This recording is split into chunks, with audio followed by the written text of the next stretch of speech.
As fronteiras da ciência e do progresso são ampliadas por visionários que aparecem de vez em quando. Indivíduos excepcionais imbuídos com uma centelha de brilhantismo que ilumina o caminho para o futuro. Ao longo da história humana, muitas dessas figuras se destacaram e, embora a maioria delas sejam celebradas por suas realizações culminantes e suas contribuições inestimáveis, há outras que serão lembradas por suas vidas estranhas e crenças bizarras.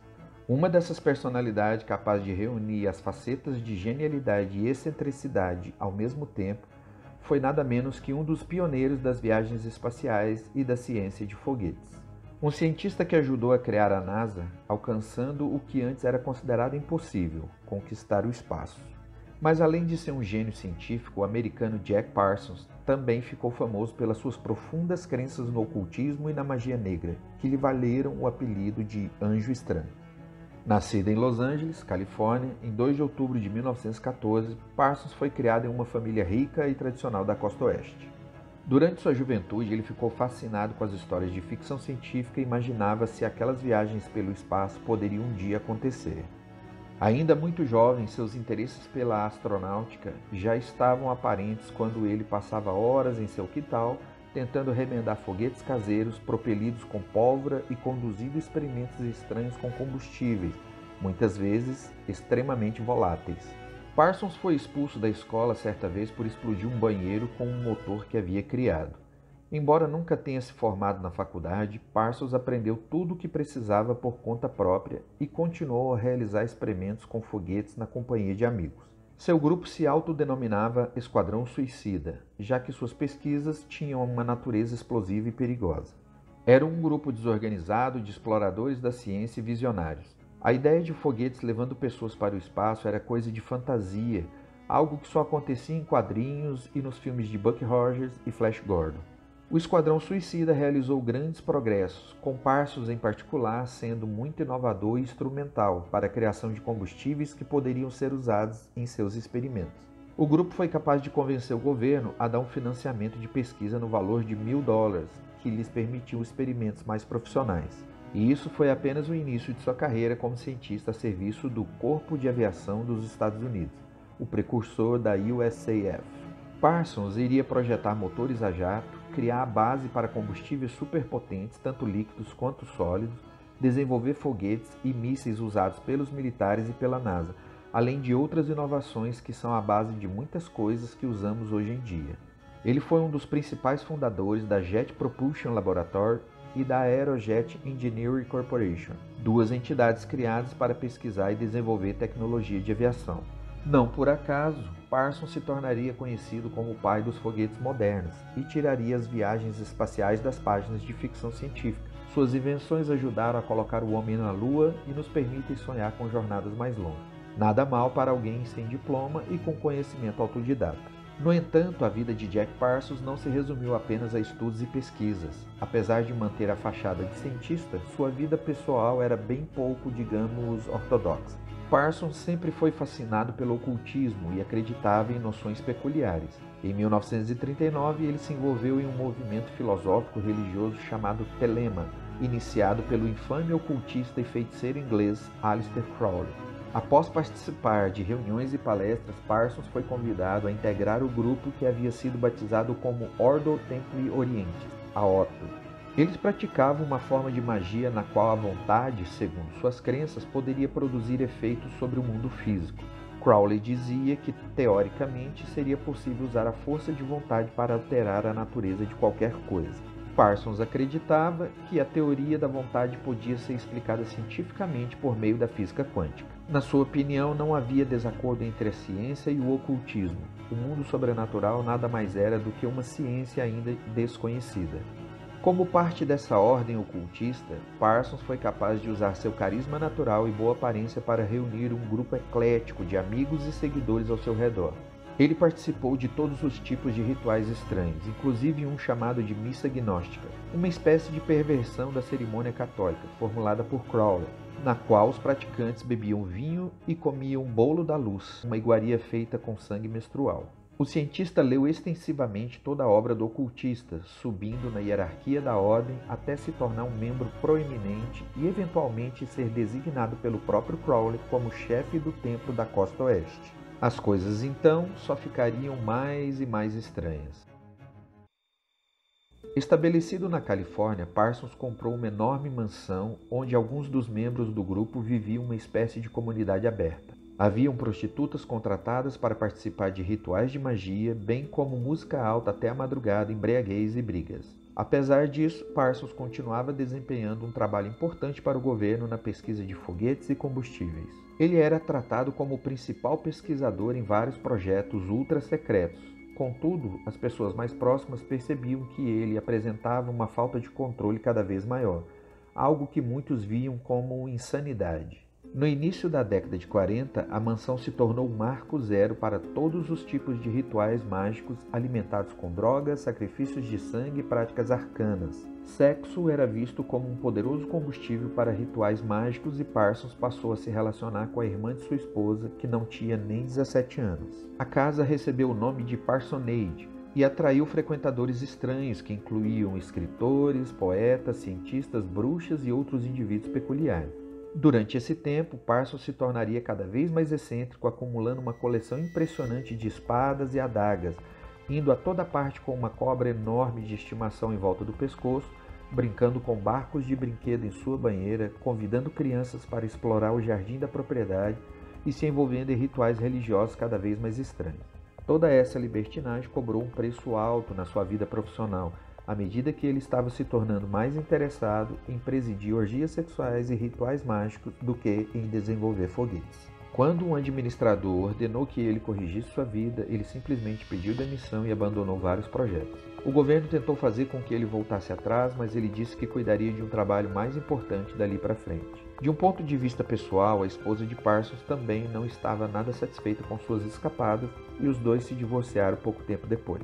Após uma separação conturbada, a esposa de Parsons buscou os jornais para expor o degradante estilo de vida que ele levava. Com a mídia fazendo frequentes ataques e o acusando de traficar drogas, a polícia começou a investigar o que acontecia atrás dos altos muros da mansão Parsonage. O foco das investigações policiais rapidamente seguiu em outro caminho quando uma batida policial revelou o que os jornais chamaram de culto de magia negra. Parsons continuou usando a mansão como um centro para os rituais da Otto e chegou a apresentar uma defesa legal na Corte de Apelação da Califórnia, na qual afirmava ser o seu direito, garantido pela Constituição, venerar o que bem entendesse, Deus ou o diabo. Nessa época, ele deu início a uma amizade em comum com um jovem autor de ficção científica chamado L. Ron Hubbard, que também se mudou para a mansão e lá residiu por quase um ano. Os dois passavam horas discutindo ocultismo, magia e filosofia. De fato, Parsons contribuía com muitas ideias para o movimento religioso que Hubbard estava fermentando em sua cabeça e que mais tarde fundaria com o nome de Cientologia. Os dois se envolveram em um monumental projeto oculto que deveria trazer enormes consequências para o futuro da humanidade, ou assim acreditavam. O projeto envolvia invocar a antiga deusa Telêmita Babalon, por meio de um ritual enoquiano ao longo de semanas chamado o Trabalho de Babalon. A invocação tão intrincada e complexa que nem mesmo Crowley ousava contemplar realizá-la, teria sido criada pelo mago elisabetano John Dee, na corte da Rainha Elizabeth. O resultado dessa invocação, do ponto de vista místico, poderia ser desastroso, mas Parsons estava disposto a arriscar. O ritual envolvia, entre outras coisas, manejar espadas mágicas, sacrificar animais, usar sangue para ativar runas arcanas e outras bizarrices. Tudo isso enquanto um quarteto de cordas tocava sem parar as obras de Sergei Prokofiev. Jamais ficou claro o que realmente aconteceu e se a invocação de Babalon teve sucesso.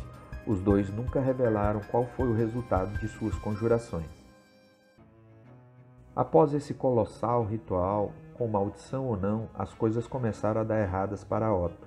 Parsons e Hubbard discutiram a respeito de dinheiro usado pela ordem e sobre o que deveriam fazer em seguida. No fim, Hubbard acabaria sendo menos do que confiável. Ele esvaziou as contas bancárias do grupo e fugiu com a namorada de Parsons, Sarah, a irmã de sua ex-mulher. Depois de perder a mulher e seu melhor amigo, Parsons começou a trabalhar em mais um projeto que visava invocar literalmente uma nova esposa por intermédio de feitiçaria. Durante a realização desses ritos, ele acabou conhecendo a sua próxima esposa, Marjorie Cameron. Certos rituais usados por Parsons começaram a assustar até mesmo seus próprios seguidores, que estavam começando a achar que ele estava perdendo o controle e o foco da visão original de Crowley.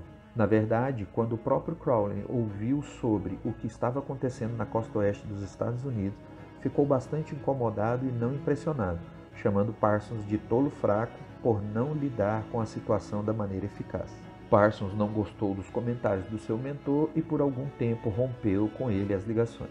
Nesse interim, sua esposa Cameron o abandonou para ir morar em uma comunidade de artistas no México. Em 1947, ele foi aceito novamente em projetos ultra-secretos do governo. Ele passou a ser investigado sob acusação de espionagem depois de remover documentos de uma base, e isso, somado às investigações anteriores sobre o seu culto bizarro, fizeram com que seu retorno à indústria aeronáutica fosse curto. Ele foi destituído de seu certificado de segurança e proibido de trabalhar em projetos secretos. Isso o forçou a buscar trabalhos em empregos mundanos antes de se tornar um consultor freelancer para efeitos especiais em Hollywood. Em 1952, Parsons tinha praticamente atingido o fundo do poço. Vivia em um pequeno apartamento repleto de tralhas empilhadas do chão até o teto. Ele também estava ficando atolado na paranoia de que vinha sendo seguido e espionado pelo FBI, ou que alguém estava o amaldiçoando à distância. Apesar de ter apenas 38 anos, ele estava envelhecido e cheio de problemas de saúde. Em junho de 1952, elaborou um plano para fugir para Israel, vender segredos do governo e aposentar de uma vez por todas. Tensionava terminar o sistema de magia no Oriente e então morrer em paz.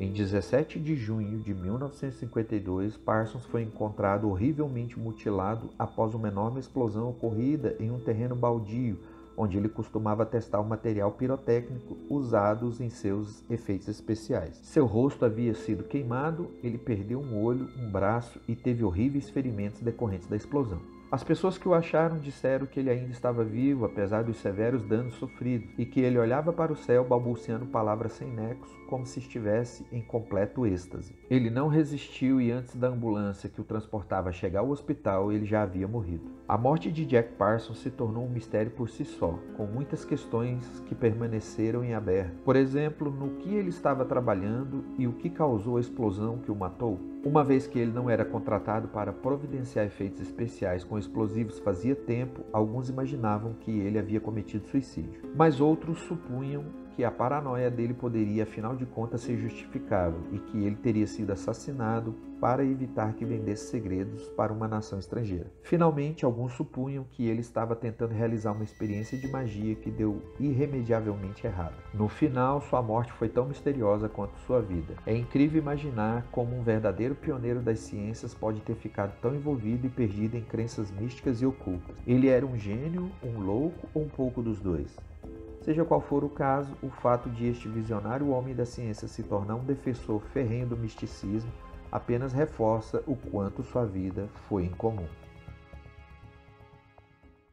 Então é isso, né? Jack Parsons, ele foi um gênio, né? O cara foi o precursor nessa engenharia de foguetes aí e foi um dos fundadores da NASA, né? Colaborou bastante, tem muita coisa que ele ajudou a criar que a gente utiliza até hoje de tecnologias, né? Foi responsável pela criação aí do combustível de foguetes e tal. Mas ao mesmo tempo o cara foi muito louco, né? Envolvido com rituais satânicos, você vê que envolvido com Crowley, né? Aleister Crowley é muito conhecido, influenciou toda uma geração e tem história demais desse cara, né? Jimmy Page comprou a casa dele onde ele realizava os rituais satânicos ali. Ele está na capa do disco dos Beatles, né? No Sgt. Pepper's. O Crowley, o Raul Seixas mesmo gravou um disco praticamente inteiro nesses ensinamentos da Telema, né? Faça o que tu queres, pois é tudo da lei. Essa lei é lá, o livro da lei que ele chama, né? E então o Crowley tem muita história estranha, bizarra envolvendo esse cara aí. Ele se autodenominava a besta, o 666, né? O anticristo. E E o Jack Parsons, né, diz que aquele trabalho de Babalon, aquele mega ritual que ele realizou com o Hubert, lá, o criador da cientologia, foi realizado esse ritual ali, onde hoje é a Área 51, né? Então, muito mistério envolve a vida desses caras, e a bruxaria, o misticismo se fundiu com a ciência lá desde Isaac Newton, né, que foi um místico também. O cara gostava muito de vocações, dessa área ocultista, né? E, e misturou tudo com ciência. Você vê que hoje na porta do CERN tem a estátua da deusa Shiva, né? Shiva é a deusa da destruição, etc. Então misturou demais misticismo com ciência, né? É isso, essa foi a história do Jack Parsons. Um abraço a todos, até mais.